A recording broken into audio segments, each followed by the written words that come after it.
Salut les amis, aujourd'hui on se retrouve accompagné de BizBiz pour la FAQ et d'ailleurs petite info, il y aura une autre FAQ qui sera donc disponible sur la chaîne je pense en milieu de semaine prochaine parce qu'il y avait tout simplement beaucoup de questions donc sous la vidéo de lundi donc j'ai préféré couper tout ça en deux, il y a à peu près 15 questions pour aujourd'hui puis une quinzaine pour la semaine prochaine, comme d'habitude vous connaissez le procédé. C'est BizBiz qui va me poser les questions, je vais répondre et bien évidemment il peut aussi donner son point de vue. Donc c'est parti, première question de Wassil DZ, donc FAQ, que penses-tu de l'équipe d'Algérie après sa victoire en Coupe d'Afrique des Nations et contre la Colombie 3-0 en amical, peut-elle faire la surprise en Coupe du Monde? Ouais bon bah déjà la Coupe du Monde c'est quand même assez loin, après c'est vrai que l'Algérie a fait une Coupe d'Afrique des Nations je trouve très intéressante, c'était pour moi la meilleure, c'est celle qui a gagné tout simplement, il y a vraiment une belle osmose dans le groupe de Djamel Belmadi. Il y a de la qualité évidemment technique défensivement. Je crois que c'était l'une des meilleures défenses avec le Sénégal sur cette Coupe d'Afrique des Nations. Donc c'était vraiment une très belle équipe. J'ai trouvé vraiment aussi un état d'esprit irréprochable du côté de l'Algérie. Tout le monde joue et tout le monde joue pour le coéquipier qui est à côté. Ça n'a pas toujours été le cas dans la sélection algérienne, mais en tout cas là, Belmadi il a tiré quelque chose de vraiment exceptionnel de son groupe. Donc il n'y a pas photo, c'est la meilleure sélection d'Afrique en ce moment, l'Algérie, et évidemment en Coupe du Monde, et ils sont capables de faire quelque chose, comme par exemple, ils n'étaient pas loin de le faire en 2014 face à l'Allemagne, ils n'étaient pas très loin de passer aussi, donc c'est vrai que là, il y a quand même une très belle génération, donc après, évidemment, bon, la Coupe du Monde, c'est encore loin, mais en tout cas, ce que l'on voit depuis 2 ans maintenant, c'est quand même très intéressant côté algérien. Et je crois même quelques mois avant la Coupe du Monde, je crois que c'est la Coupe d'Afrique des Nations 2022 qui aura lieu début d'année et à la fin de l'année il y aura la Coupe du Monde, donc pourquoi pas essayer de continuer à remporter des trophées pour cette équipe des DZ. Ensuite Aminat qui te dit FAQ, penses-tu que le Sénégal est la meilleure équipe africaine? Non, je viens de répondre justement, je pense tout simplement que c'est la deuxième meilleure équipe africaine, c'est pour ça qu'on a vu ces deux sélections se retrouver en finale. Je pense qu'au niveau de ces deux sélections, à mon avis, sur les sélections entières, il y en a énormément de joueurs qui jouent dans les 5 plus grands championnats. Je ne suis pas sûr que ça soit le cas dans toutes les sélections africaines, en tout cas je pense qu'il y a un très grand quota de joueurs dans les 5 plus grands championnats, que ce soit au Sénégal et du côté de l'Algérie, il y a des joueurs de très grande qualité et aussi du côté du Sénégal, mais sur la finale, je m'en souviens très bien de cette finale de Coupe d'Afrique des Nations, ils se sont heurtés à un bloc des Fennecs, les Sénégalais, je me souviens, ils n'ont quasiment aucune occasion du match, même s'ils poussaient énormément, mais l'Algérie, par contre, défensivement, était hyper solide. Après, pour moi, oui, c'est sûr qu'actuellement, ce sont les deux meilleures nations d'Afrique. T'as très bien résumé. Ensuite, Fab, il te dit, à quel poste aimerais-tu que le PSG recrute?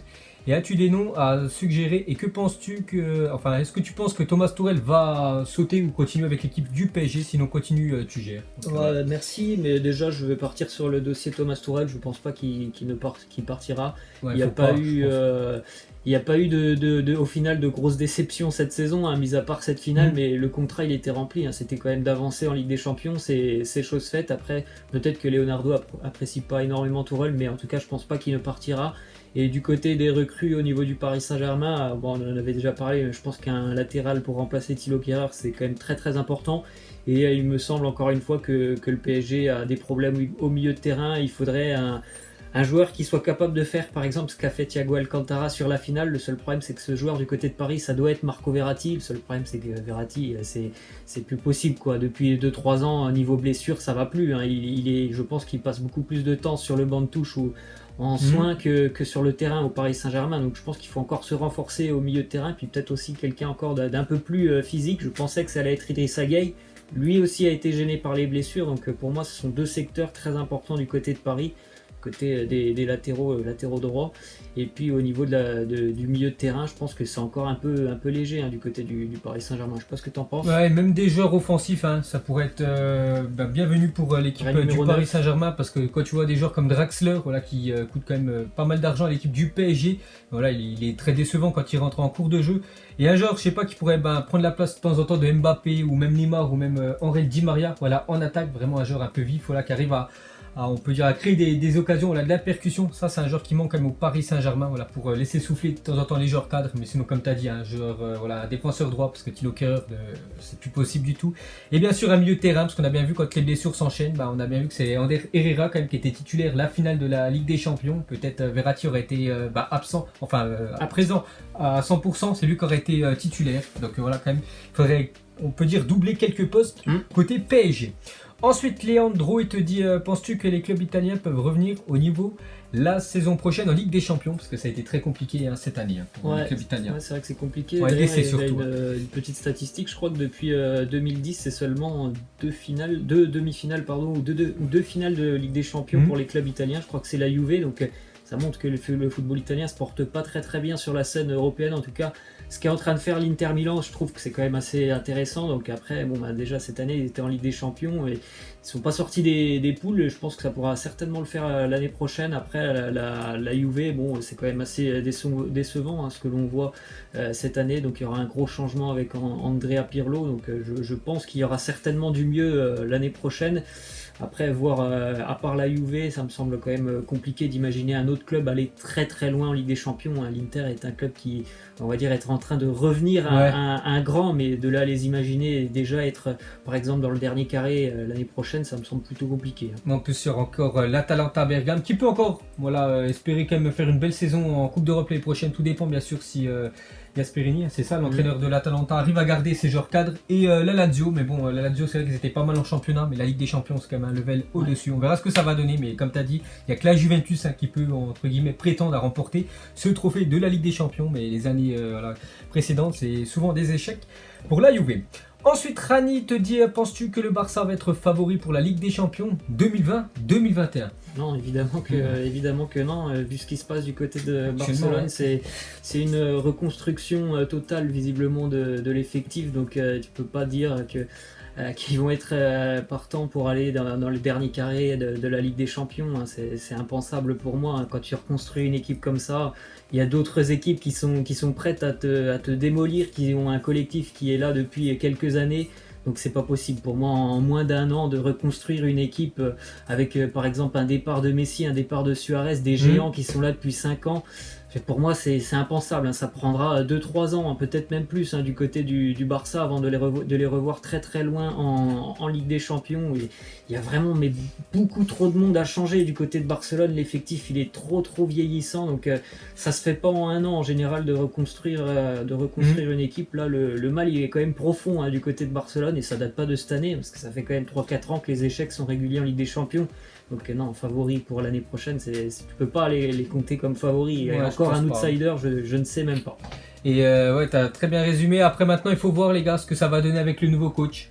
Koeman, on verra ce que ça va donner. Parce qu'avec Kiki, Sétienne, c'était pas ouf. On a bien vu Valverde. Avant, c'était la même chose. On verra ce que ça va donner. Mais voilà, surtout si Messi quitte le club. Ça va être très compliqué pour les Blaugrana. On verra la saison prochaine ce que ça va donner. Ensuite, Focus Foot, il te dit avec le repositionnement de Griezmann qui va être opéré par Ronald Koeman. Normalement, il va revenir dans l'axe de son poste préféré. Donc, penses-tu que Grisou trouvera sa place dans l'effectif barcelonais? Je pense évidemment. Lui, son poste de prédilection, c'est de jouer dans l'axe. Donc, c'est déjà une bonne nouvelle. Il va y rejouer. Et après, comme on a pu le comprendre, normalement, c'est fini les passes droits sur le terrain. Tout le monde va jouer pour le coéquipier. On sait que du côté de Barcelone, il y a souvent eu ces genres de passe droit, et en plus de ça, si Messi n'est plus là et ni Suarez, je pense que ça va totalement libérer Griezmann, qui pour moi quand même cette année était un peu on va dire sous la contrainte de Léo Messi, qui voulait pas forcément, je pense, jouer avec lui. C'était à peu près la même chose avec Suarez. Je pense qu'il n'était pas forcément le bienvenu, donc si tout ça se termine du côté de Barcelone, je ne vois pas pourquoi Griezmann ne pourrait pas réussir, malgré tout ce que je peux entendre. C'est quand même un joueur de qualité, en fait, Griezmann, on peut pas le nier. Après, ça s'est mal passé parce que tout simplement, du côté de l'effectif catalan, il y a des joueurs qui sont là depuis quasiment 10-15 ans, qui font un petit peu la loi, et c'est difficile d'intégrer ce collectif.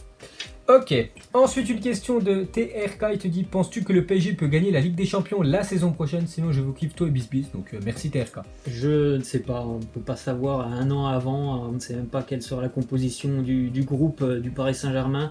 Donc c'est assez compliqué de se projeter. Après, je pense vraiment que cette année elle va leur servir, hein, c'est évident, hein, mais il ne faut pas oublier que voilà, c'était une année un peu particulière avec ces matchs simples. Donc l'année prochaine, ça sera le retour du format match aller-retour, hein, c'est pas du tout la même chose, hein. Le PSG a souvent été contrarié lors de ces matchs aller-retour lors de ces dernières années, donc ça sera un format complètement différent.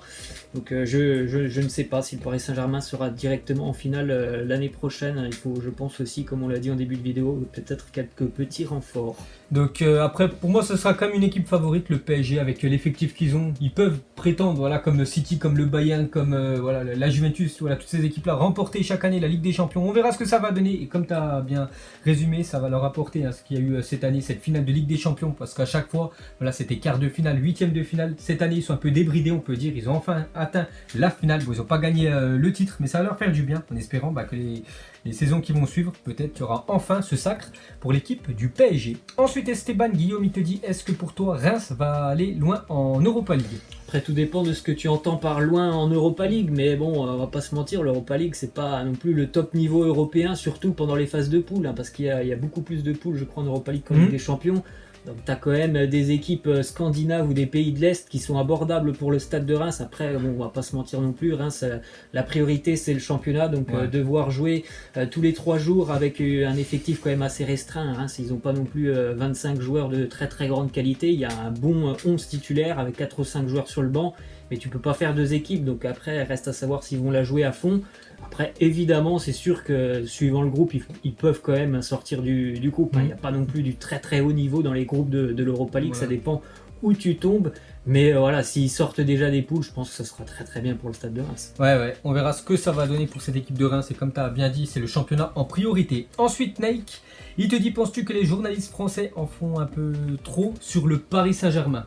Oui, c'est sûr qu'évidemment le Paris Saint-Germain et depuis qui sont passés sous le pavillon qatari, forcément les journalistes en sont complètement fous, ça fait vendre tout simplement, donc c'est normal, il faut en parler. Après, je peux comprendre évidemment que les supporters marseillais ou lyonnais, ça doit certainement un petit peu les gonfler, hein, parce que évidemment quand tu allumes la télé, tu tombes sur une chaîne de sport, c'est 80%, 90% c'est le Paris Saint-Germain, donc oui, évidemment, on en fait un peu trop. Après, bon, ça se comprend aussi, parce que voilà, la Coupe d'Europe, ça fait 27 ans que personne en France n'a été capable de la remporter, donc forcément, la première équipe qui arrive en finale, bon, après Monaco en 2004, donc forcément, on va encore en parler encore plus, surtout que le PSG, c'est vraiment un prétendant en Ligue des Champions, donc oui, on parle un peu trop. Et comme tu as dit, hein, surtout ça fait vendre le Paris Saint-Germain, et il n'y a pas qu'en France, les gars, de temps en temps, pour ceux qui regardent mon zap image, hein, vous savez que souvent les unes à des journaux, surtout espagnols, voilà, ça parle souvent du Paris Saint-Germain, surtout de Neymar et Kylian Mbappé, donc voilà, c'est des joueurs qui font vendre tout simplement